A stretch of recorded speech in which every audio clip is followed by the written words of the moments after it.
अल्लाहुम्मा सल्लि अला सय्यिदिना व मौलाना मुहम्मदिन।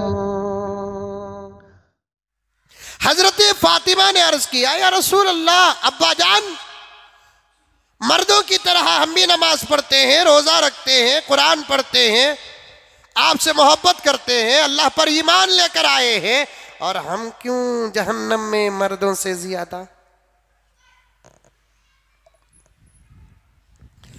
प्यारे आका सल्लल्लाहु अलैहि वसल्लम ने इरशाद फरमाया कि बेटी फातिमा, औरतों के अंदर एक आदत है, उस आदत की वजह से वो जहन्नम में जौक दर जौक, जमात दर जमात ढकेली जाएंगी।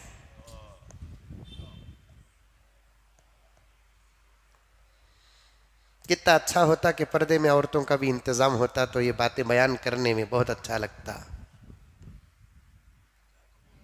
लेकिन याद रखो, उनको ढकले तो उन्हें अकेले जाएंगे नहीं, हमारा भी हाथ पकड़ लेकर चल जाएंगे।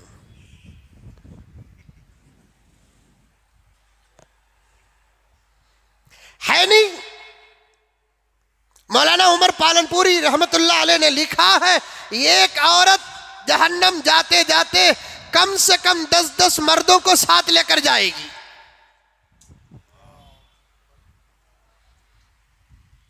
तू बेनमाजी थी, जा जहन्नम। तू बेहया थी, जा जहन्नम। तू बेशरम थी, जा जहन्नम। तू बातूनी थी, जा जहन्नम। गाली गलौज थे तेरे अंदर, जा जहन्नम।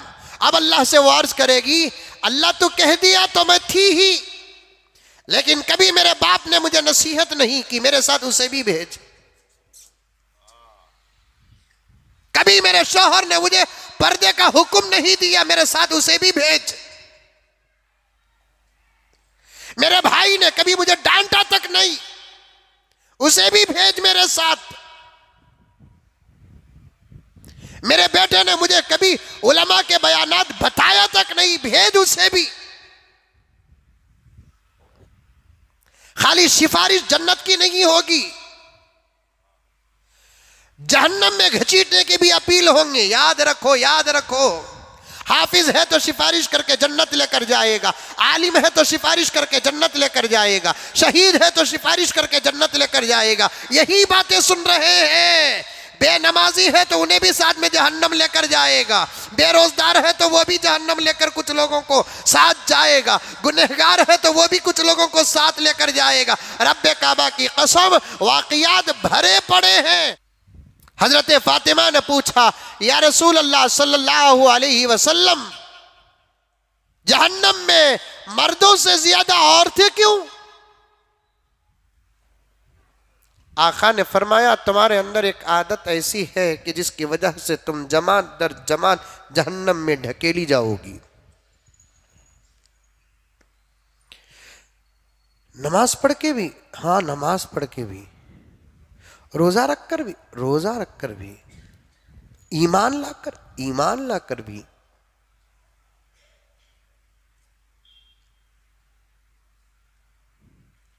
लिखा है कि सुनते ही अम्मा फातिमा की आंखों से आंसुओं का दरिया बह गया। हिचकियां तक आने लगी, दम खींचने लगी।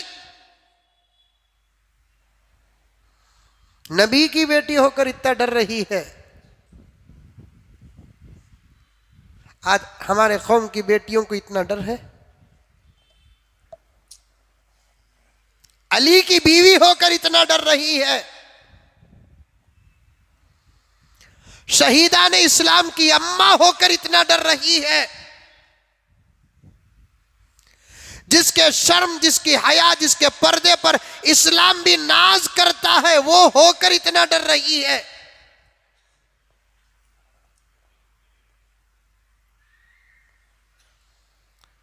जिसकी सवारी खास शान के साथ हशर के मैदान में गुजरेगी, वो होकर इतना डर रही है। सईदा फातिमा रोती है, दम लेने लगती है, हिचकियां आती हैं, अपने आप को संभाल कर पूछती है, अब्बा जान, वजूद आप पर कुर्बान। वो क्या आदत क्या मिजाज है बता दीजिए। अल्लाह के रसूल सल्लल्लाहु अलैहि वसल्लम ने इरशाद फरमाया, तकफुरन बिल्लाहि व तकफुरनल अशीर, तुम अल्लाह की भी नाशुक्री करती हो, शौहरों की भी नाशुक्री करती हो, जिसकी वजह से अल्लाह ताला तुम्हारे पूरे आमाल को गारत करके जहन्नम के घाट उतार देगा। ना तुम खुदा का शुक्र अदा करती है, ना अपने शौहर का शुक्र अदा करती है। कितनी नेमतें अल्लाह ताला देते हैं, कभी किसी दिन जरा पकड़ लिया, अल्लाह की नफरमानी नाशुक्री में लग जाती हो। पूरी जिंदगी खिलाने वाला, पिलाने वाला, प्यार करने वाला, चाहने वाला शौहर, कभी किसी दिन उसकी एक बात नहीं मानिया तो इतनी बातें करती है कि शौहर का पहाड़ बराबर दिल चूर चूर होकर रह जाता है। 10 साल ईद को कपड़े सिलाया दिलाया, लॉकडाउन के वास्ते बेपरा नहीं थे ना बोलकर 1 साल नहीं दिलाया तो तुम्हारी तो वो आदत।